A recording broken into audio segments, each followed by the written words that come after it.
E nós vamos, irmãos, então, à terceira e última mensagem dessa série. Isso não quer dizer que o assunto foi esgotado, em hipótese alguma, mas aqui nós queremos deixar esse arqui-inimigo, onde a nossa luta, ou com quem a nossa luta é travada, não é? Só recapitulando, a primeira mensagem foi sobre o mundo sistema. A nossa luta é contra ele, mundo não geográfico, o mundo não populacional, mas o mundo enquanto sistema demoníaco. A segunda da semana passada foi sobre a carne e agora a terceira e última sobre o diabo. Nós vamos falar sobre o diabo, nós não vamos dar muita carta para ele, tá certo? A pregação não é sobre o diabo. A pregação é na palavra, que fala sobre os ardis do diabo, tá certo? Então, vamos abrir, o texto tem sido base desde a primeira pregação, que é Efésios 6,12, e nós vamos ler nas 3 versões que eu trouxe aqui na tela, mas os irmãos deixem aí a Bíblia aberta, porque você pode ir vendo, comparando versões que eu trago aqui com a que você tem em mãos, enfim. Efésios 6,12. Vamos primeiro ler essa primeira na tela do texto. Leiamos então. Porque a nossa luta não é contra o sangue e a carne, e sim contra os principados e potestades, contra os dominadores deste mundo tenebroso, contra as forças espirituais do mal nas regiões celestes. Outra versão, pois nós não estamos lutando contra seres humanos, mas contra as forças espirituais do mal que vivem nas alturas, isto é, os governos, as autoridades e os poderes que dominam completamente este mundo de escuridão.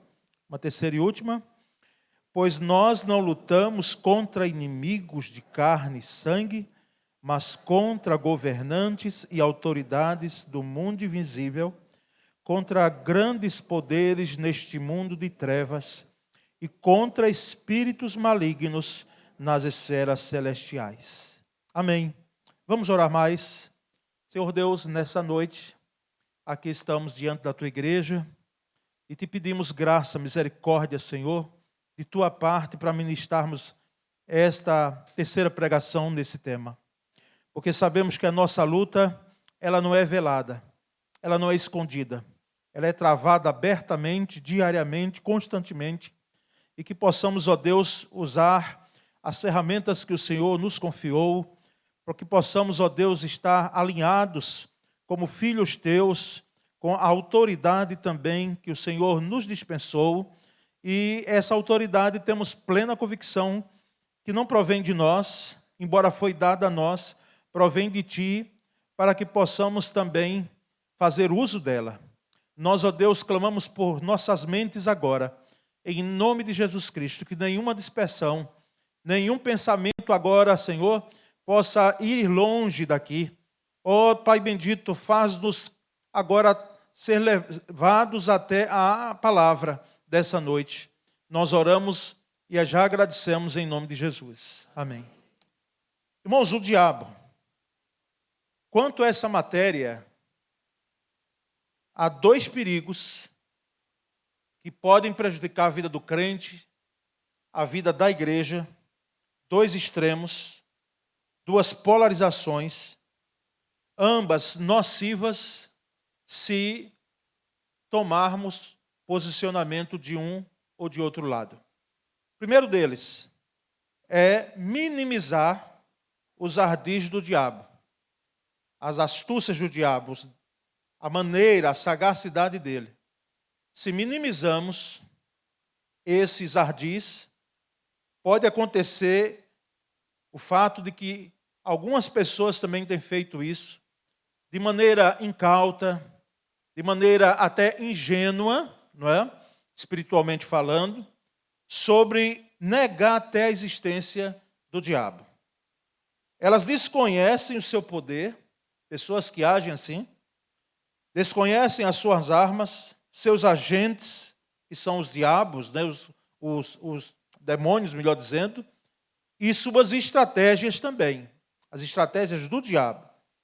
Elas acham até que o diabo é apenas uma lenda, uma invenção, não é? Uma criação lá da Bíblia ou da Idade Média, porque se pintou de forma muito exagerada até a figura do diabo naquele período, né, de plena Idade Média, onde a igreja católica ela dominava, não é, no seu campo político, social, não é, até influência econômica, etc. Mas tem gente que pensa que é uma lenda. Não existe, é uma criação, uma invenção, um mito, uma energia negativa.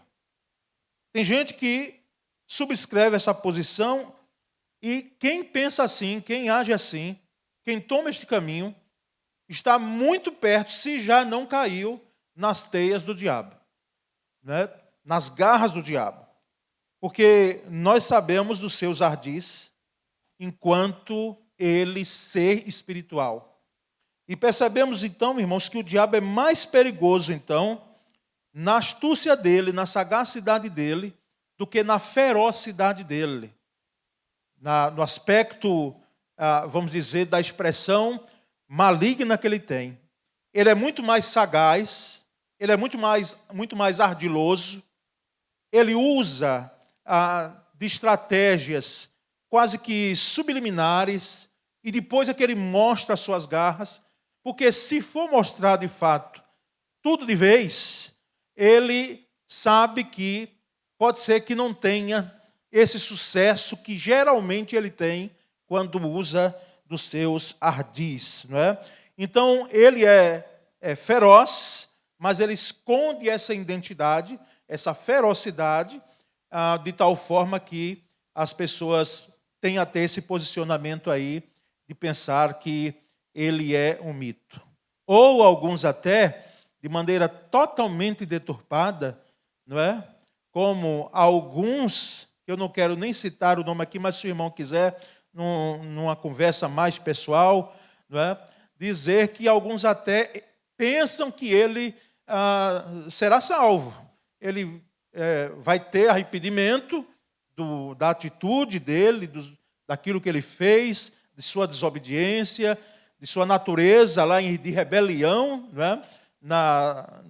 No plano celestial, e ele vai acabar a se arrepender, porque Deus é amor, Deus é misericordioso, e vai acabar também salvando, né, o diabo, que é um absurdo teológico, irmãos, mas tem gente que pensa assim, né?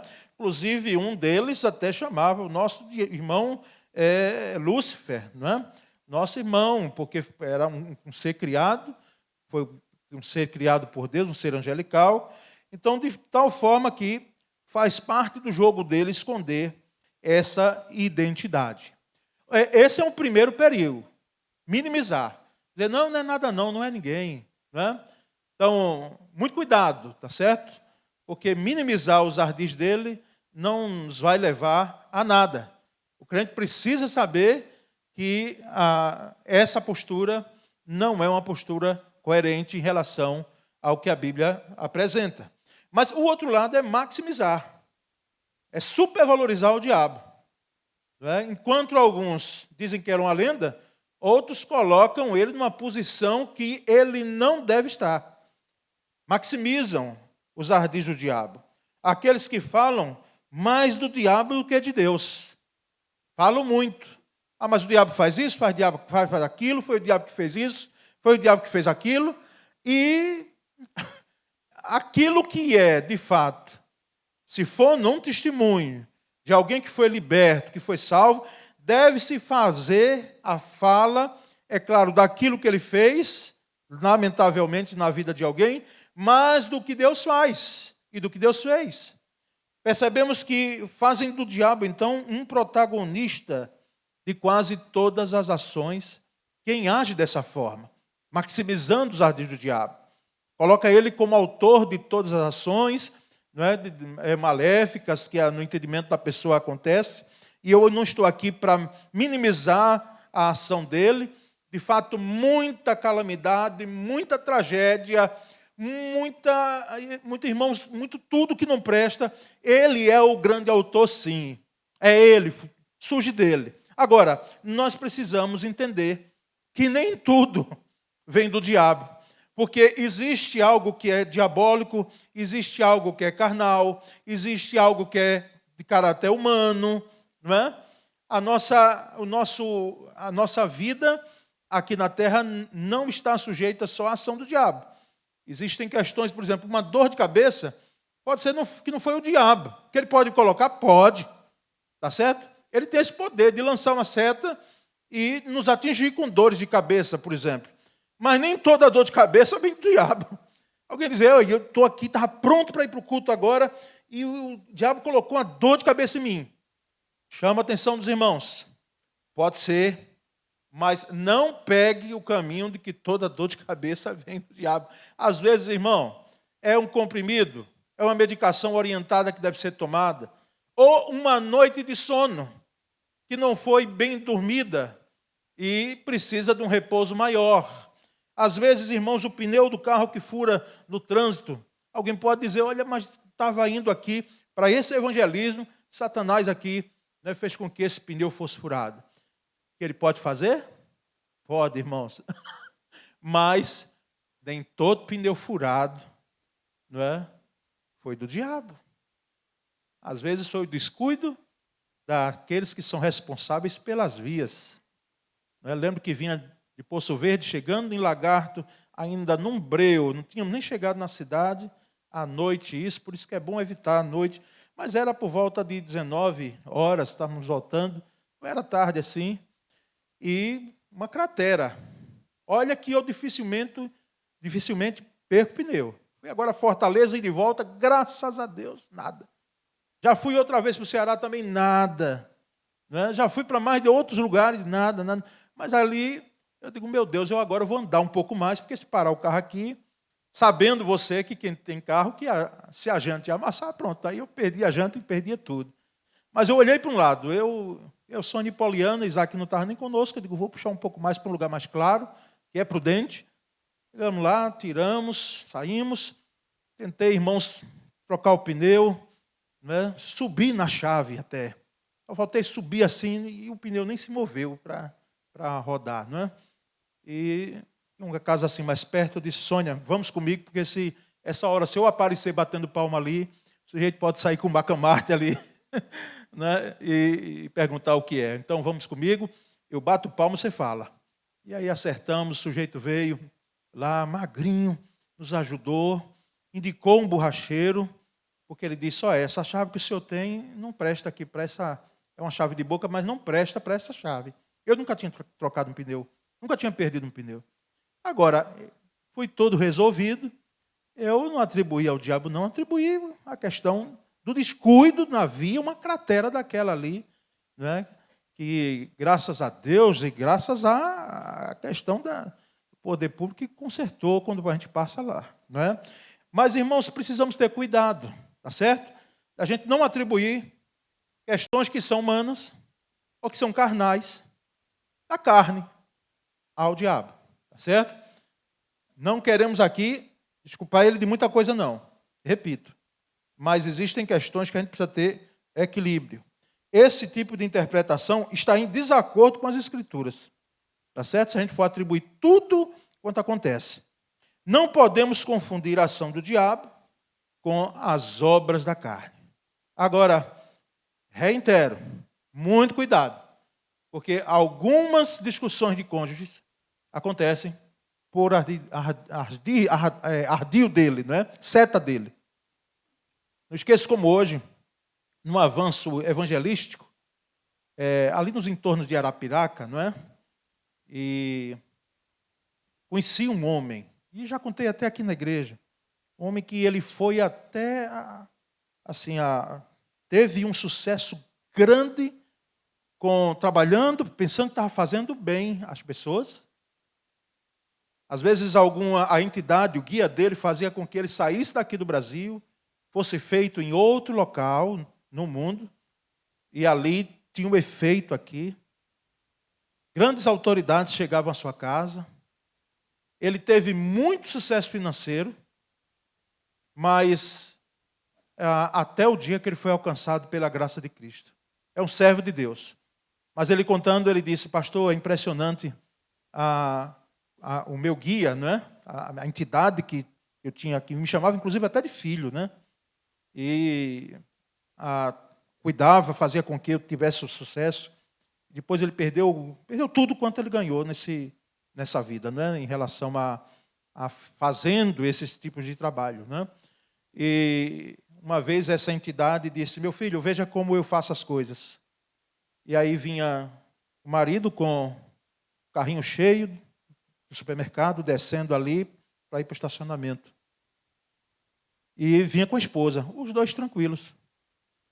Depois caiu um negócio lá, uma mercadoria, um alimento no chão do carrinho. Pronto, começou uma discussão ali. Daqui a pouco ele já viu só as agressões físicas, não eram nem verbais, físicas entre um e outro. E ele disse: fui eu que fiz isso. Uma mercadoria que caiu. Começou uma discussão e estavam ali os cônjuges se agredindo. Ele tem poder para fazer. Agora, não devemos maximizar os seus ardis, o seu poder. Então, é bom lembrar, irmãos, também, que o diabo, ele não é onipresente.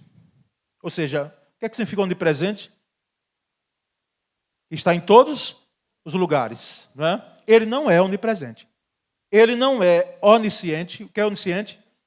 Que sabe todas as coisas. Ele não é onisciente. E ele não é onipotente. Onipotente é o quê? Ele não tem o poder, todo o poder. Não. Ele não é onipresente, nem onisciente, nem onipotente. Não é. Ele não está em todos os lugares. Ele embora ser um ser espiritual, ele usa dos demônios, dos seus servos, né, para que estejam espalhados, e são muitos. Lembra a quantidade lá que narra, né, que anjos que o seguiram, anjos rebeldes? Lembra o percentual lá de um terço? Então não foram poucos, são muitos. Legiões mesmo, pessoas que estão possessas, que nós vamos ver um pouco adiante, elas, quando acontece de ser uma legião, é muito demônio, é muito ser espiritual dentro dela. Então, mas ele não é onipresente. Satanás não. Por quê? Porque a onipresença é própria, é característica, é identidade exclusiva, peculiar do quê? Da divindade. Deus Pai, Filho e Espírito Santo. Então, Satanás não é onipresente, não é onisciente, ou seja, ele não sabe o que nós estamos pensando. Como ele tem uma experiência milenar, irmãos, milenar. E assim, dizer milenar porque desde que o mundo é mundo, ele já existia antes. Então, quem é que pode aqui dizer a idade dele? Mas a experiência dele em relação à vida humana, desde que o homem entrou no mundo, ele já está em ação. Então, ele conhece.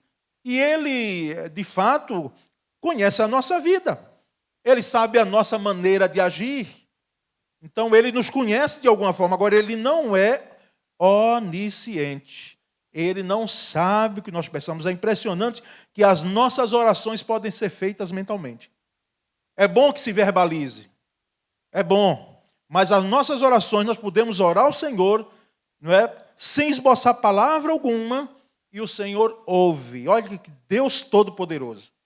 Então, ele não é onisciente e ele também não é onipotente. Ele não tem todo o poder, tá certo? Esses são atributos, não é? Da divindade. Mas, então, de fato, quem é o diabo, irmãos? O diabo é um ser espiritual, acredito que não coloquei não, mas é um ser espiritual com inteligência, tá certo? Inteligência. Eu diria até uma inteligência voltada para a sagacidade, voltada para o mal. Porque tem gente que tem inteligência, mas é inteligência para a maldade, não é? É ligada ao mal. Então, um ser inteligente é um ser que tem vontade e poder, ele tem vontade e poder, e tem consigo um exército de espíritos malignos que chamamos de demônios, né?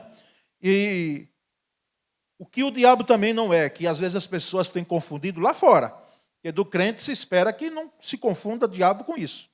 Por exemplo, diabo não é uma força. Como há um segmento religioso, né, que diz que o Espírito Santo é uma força. Não, o Espírito Santo é Deus. O Espírito Santo é Deus. A Bíblia nós temos lá que Jesus, quando subiu ao céu, ele disse, é preciso que venha um outro, igual, com a mesma essência minha. Mas o diabo não é uma força, não é? O diabo ele existe independentemente de alguém achar que ele existe. Porque mesmo que alguém diga, não, eu não creio que ele existe, isso aí não vai fazer diferença nenhuma, é como a existência de Deus. Se você diz, eu não creio que existe um Deus, não sei se ele se existe, como o agnóstico diz, não vai fazer diferença alguma. Ao contrário, vai ser pior. Porque pense em alguém que existe de fato e que você pensa que não existe alguém como o diabo. Então, irmãos, ele não é um Deus em oposição a Deus, tá certo? Esse Deus aí com D minúsculo. Ele não é um ser que se opõe a Deus como o dualismo pensa. O dualismo é mais do que filosofia, entendimento filosófico. O dualismo é também um entendimento espiritual de algumas pessoas, de que o mesmo poder que Deus tem, Satanás tem, e assim, ambos lutam com poderes iguais. É a luta, por exemplo, do bem contra o mal. O bem, Deus, o mal, Satanás. E esses poderes, eles estão equivalentes e não estão. O dualismo, ele não subsiste a menor quantidade de versículos que temos. Então, não é uma oposição a Deus. Não, não. E algumas pessoas perguntam, então, sobre quem criou o diabo. Quem foi que criou o diabo? É uma pergunta até que em estudo bíblico surge, não é? Quem criou o diabo? O que é que você responderia? Olha, Deus criou Lúcifer. Essa é uma das respostas. E que não é minha. Não é? Lúcifer criou o diabo. Lúcifer já como um anjo rebelde, na sua rebelião, na sua decisão de ser igual a Deus e de ir em oposição a Deus, ele se transformou de anjo de luz, que a palavra Lúcifer significa, para diabo. Quem é que lembra o que é diabo? Diabo é acusador. Acusador. Diabolos do grego.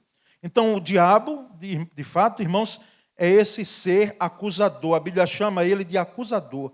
Vejamos o texto de Apocalipse 12, 9 e 10, como é que diz aí. Pode passar a tela seguinte. Olha, o grande dragão foi lançado fora. Ele é a antiga serpente, chamada Diabo ou Satanás, que engana o mundo todo. Ele e os seus anjos foram lançados à terra.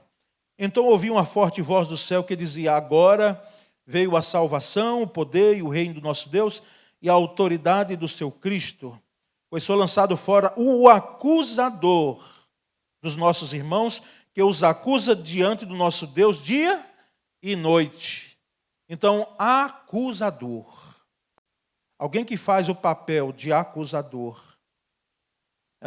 dentro de uma esfera de relacionamento humano, não numa esfera jurídica, porque isso é próprio, né, dentro de um embate, de uma demanda, né, judicial, é próprio, e os irmãos que militam do trabalho de defensor público, de promotor, então, enfim, de advogado, mas aquele que faz papel de acusar alguém de algo que não aconteceu, é bom que se tenha cuidado, porque ele está fazendo o papel de diabolos. Ele está usando, né, da mesma estratégia que Satanás faz. E como é que o diabo age, irmãos? O diabo age basicamente de 3 maneiras, tá certo? 3 maneiras. Das 3 maneiras que o diabo age, 2 delas são direcionadas ao crente. 2 delas. Das 3 que ele age, 2 atentemos nós, porque são direcionadas ao cristão. A primeira delas é a tentação. O diabo propõe comportamentos, não é? Posturas, acessos, oportunidades. Então, tentação é o chamado do diabo para que você ande na direção contrária à vontade de Deus. Então, a tentação, ela vem ao crente, ela vem ao não crente, mas ela vem de tal forma que não vem de forma aberta. Muitas vezes vem, lembra os irmãos, ela vem de forma subliminar e quando, se nós não nos atentarmos, não conhecermos a palavra, não estivermos em vigilância, não estivermos com uma vida de oração, de busca de santificação, colocando a nossa vida diante de Deus, nós podemos dar brechas e aí é uma entrada para que nós possamos cair em tentação. Eu relembro aos irmãos que não é pecado ser tentado. Meu Deus, quantas vezes você é tentado por ano, hein? Ou por mês ou por semana? Você não tem ideia. E nós somos tentados quase que diariamente. Diariamente. Tentações as mais diversas possíveis. Mas não é pecado ser tentado. O pecado é você ceder à tentação abertamente. Então, essa é a primeira forma que o diabo age à tentação. Segunda é a opressão, que também vem para o crente. É quando o diabo manifesta a sua incômoda e tenebrosa presença. A opressão, o próprio nome já diz, é oprimir, não é? Dá a ideia de ele ali colocar ardiz na sua mente, no seu coração, não é? Faz como que é uma atitude de rodear. Lembra da expressão bíblica? Que o diabo anda como leão, rodeando e procurando a quem possa tragar. Então, é essa a ideia de opressão. A opressão é quando ele manifesta a sua presença em pessoas, não é? Usando pessoas para que sejam usadas para oprimir, ambientes até opressores, sim, e até, irmãos, não se escandalizem, e até, irmãos, em objetos. Tá certo? O objeto, que poder tem? Não, o objeto não tem poder nenhum, mas o inimigo tem poder de fazer com que objetos eles possam até ser usados para os propósitos dele. Não é? Algumas manifestações em um determinado ambiente de bater de portas, de cadeiras que elas se balançam sozinhas ou elas são removidas. É o vento que faz isso? Não é. Isso são ações do diabo e de seus demônios. Tem poder para fazer isso. Nós mesmos, irmãos, enquanto pastor, para não me expor muito, falar de mim, não é? Isso aqui nós já vivenciamos. Não é?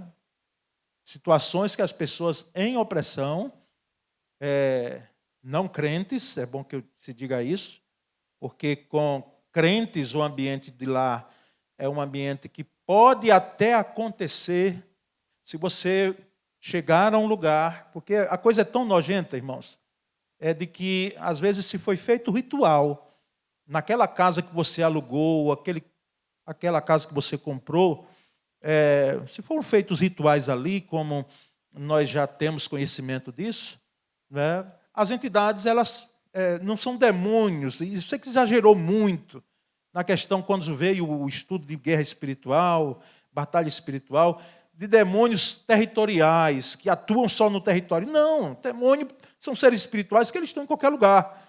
Agora, se foram feitos rituais num ambiente, num local, eu mesmo já tive essa experiência. Da própria entidade incorporada na pessoa dizer. Então, aqui nesse lugar foi feito o ritual. Não é? Que a própria pessoa tinha participado ali, ou não. Então, elas se achavam dono do pedaço. E o que é que faz com isso aí? Repreende. Bate em retirada, aqui agora é lugar santo, aqui é a nossa casa. Não é? Irmãos, entendam isso muito bem, para que não gere, e se gerar dúvida, me procure. Mas assim, é algo, irmãos, que quando a gente começa a mergulhar em relação à opressão, é algo muito sério. E assim, eu cheguei a um momento, há anos atrás, que eu disse, olha, eu não vou mais adiante aqui. A gente começou a ler bem, mas ler não foi qualquer livro, não foi pesquisar qualquer pesquisa. E ele disse, até aqui, Senhor, eu não vou mais adiante. Porque os ardis de Satanás são muito grandes. Né? E na opressão, não nos enganemos. Nós, enquanto crentes, podemos estar, né, sendo oprimidos. Né? E nós precisamos fazer o que, então, com isso? Descobrindo, detectando a opressão, que não é algo humano, não é algo físico, não é doença, não é nenhum aspecto de enfermidade, é repreender. É repreender, porque há esse aspecto da opressão. Então, tentação, opressão. E terceira e última forma dele agir é a possessão. Né? O próprio nome já diz, o possesso é aquele que está sob o controle do diabo. E aqui eu quero crer que todos já viram isso. Todos já viram. É claro que há segmentos religiosos que fazem hoje, irmãos, um teatro. É coisa assim de dar, hoje, assim, uma ojeriza. E dizer, esse povo não sabe quem está brincando. Eles pensam que estão brincando com quem? Esses segmentos que chamam o diabo e que às vezes até contrata a gente para dizer que está endemoniado. Para que possam enaltecer o ministério ali daquela igreja e cita. Olha, pode vir a igreja tal, a nossa igreja aqui, porque está tendo libertação de A, de B. Não acontece assim não, irmãos. Mas que acontece, acontece. Possessão é o controle do diabo na vida de uma pessoa e é triste. Quais são a Bíblia, lá no Novo Testamento, principalmente, temos episódios de gente que foi controlada pelo diabo. Aquele homem que vivia mesmo nos sepulcros. Que situação triste. Estava ali dominado, possesso, e que Jesus libertou. Não é? Então, a possessão, ela não acontece em crentes em Cristo Jesus. Em hipótese alguma. Se alguém aí escreveu em algum livro, ou se você ouvir sobre crentes possessos, isso aí é mentira. Porque não existe. E nós vamos ver que isso não acontece. Por quê, irmãos? Porque nenhum cristão é propriedade do diabo. Não é. Cristão mesmo, crente mesmo, não é o que é membro de igreja, apenas e ficou ali na superficialidade da vida cristã. E nunca nasceu de novo. Não. Esse aí pode ter possessão. E eu já vi. Já vi. Triste. Porque era possesso e o diabo deu brecha para que entrasse. Não nasceu de novo, embora estando membro da igreja, foi batizado. Não nasceu de novo. O inimigo deu brecha, o inimigo entra. Nenhum cristão pode ser possuído, irmãos, pelo diabo, em hipótese alguma. Eu lembro do pastor Jabes aqui, ministrando sobre esse tema, ele disse, como é que pode? Quem é que vai estar reinando lá dentro? É Deus ou é o Espírito Santo? É Deus ou o diabo dentro de uma vida da pessoa? E nós sabemos, irmãos, que em Efésios 4:27 também, quem é que lembra lá o que é que tem? Nem deis lugar ao diabo, né? E alguém pode confundir isso aí. Está aqui Paulo escrevendo os Efésios, dizendo que para não dar lugar ao diabo, então a gente pode dar o lugar ao diabo. Não, ele estava falando sobre quê? Note os versículos anteriores aí. Ele está falando sobre a ira. Interessante a ira, viu? A ira que é uma deusa. Era uma deusa grega. E por isso que a Bíblia é taxativa, diz, olha, irai-vos, mas não pequeis. Não se ponha o sol sobre a vossa ira. É bom que nós sondemos nossos corações, se a nossa ira, ela já está aí há um bom tempo no nosso coração. Porque se está, eu digo abertamente, sem medo de errar, que você está escancarando a porta e você está dizendo para mim que você não foi salvo em Cristo Jesus. Não foi. Sobre nós, irmãos, habita o Espírito Santo de Deus. E nós estamos selados como propriedades exclusivas de Deus. O selo antigamente era usado como propriedade. Seja em objetos, seja em documentos, não é? Era a propriedade, é como uma assinatura nossa num documento, num contrato. Então, nós somos propriedades de Deus e Deus zela, ele é poderoso para fazer com que essa vida que é dele não seja uma vida no controle do diabo. Agora, a opressão, relembra, opressão e tentação, nós passamos. Como o cristão deve enfrentar o diabo, irmão? Já dando contornos finais a essa palavra. Efésios 6, 11 e 13, vamos ler juntos? Revesti-vos de toda a armadura de Deus, para que possais estar firmes contra as astutas ciladas do diabo. Portanto, tomai toda a armadura de Deus, para que possais resistir no dia mau e, havendo feito tudo, ficar firmes. Olha aí, revesti-vos de toda a armadura. Lá nos versículos anteriores, pode ver, ele diz, retirem a roupa que não pertence mais a vocês. Despojai-vos, né, de tudo aquilo que não presta. E agora ele vem e diz, revistam-se de toda a armadura de Deus. E ele cita os elementos, né, os objetos que fazem parte, os elementos que fazem parte dessa armadura, sempre ligando o objeto ao sentido espiritual do que ele coloca. Toda a armadura de Deus para que possais resistir no dia mau. O dia mau, inclusive, foi pregação minha uns 2 anos atrás sobre esse tema. Se você buscar lá no YouTube, o dia mau, você vai encontrar. O que significa esse dia mau aí? É o dia que parece que se juntam todas as hostes do diabo, para que naquele dia você seja profundamente não apenas tentado, mas você venha a ser derrotado, você venha a cair. É o dia mau. E, havendo feito tudo, depois de vestir a armadura, resistir o diabo, veja que não é para conversar com o diabo, fazer entrevista com o diabo. Quem é você? O que você está fazendo nessa vida? Quer dizer, isso aí, a Bíblia não diz nada sobre isso. Já vi, uma vez, um professor de seminário, para saber, e falou pela autoridade, inclusive correndo o risco de que o diabo mentisse, a entidade mentisse. Porque ele é pai de mentira, né? E eu vi um professor da casa, que era psicólogo até, né, ele disse, ô demônio, você entrou na hipófise desse rapaz aí, fazendo com que ele venha entrar no submundo da prostituição, com que idade? O professor perguntou. Eu estava perto. Estava ali porque o rapaz teve a manifestação ali. Alguns alunos quartandistas até criticaram. Não, o professor fez uma exibição lá que não precisava. Eu digo, para mim não. Eu aprendi. Porque até eu não entendia bem o que era hipófise. Né? E aí a entidade disse, com 16 anos. 16 anos. Desde 16 anos, ele já estava com muito mais idade. O demônio fez com que houvesse brecha na vida dele, esse rapaz vivesse uma vida de prostituição terrível. E nós sabemos, irmãos, que é para resistir, é para repreender, não é para correr de medo. Olha, se você tem medo, quando alguém diz, olha, tem um dia alguém ali que está, as pessoas chamam encosto, né? Até porque alguns segmentos religiosos estão dando esse nome também, o encosto, tá? É possessão demoníaca. Em vez de você correr para longe com medo, a não ser que tenha um problema na sua vida, se a coisa não está quite com Deus, é bom porque também ele começa a desmascarar e dizer o que você faz.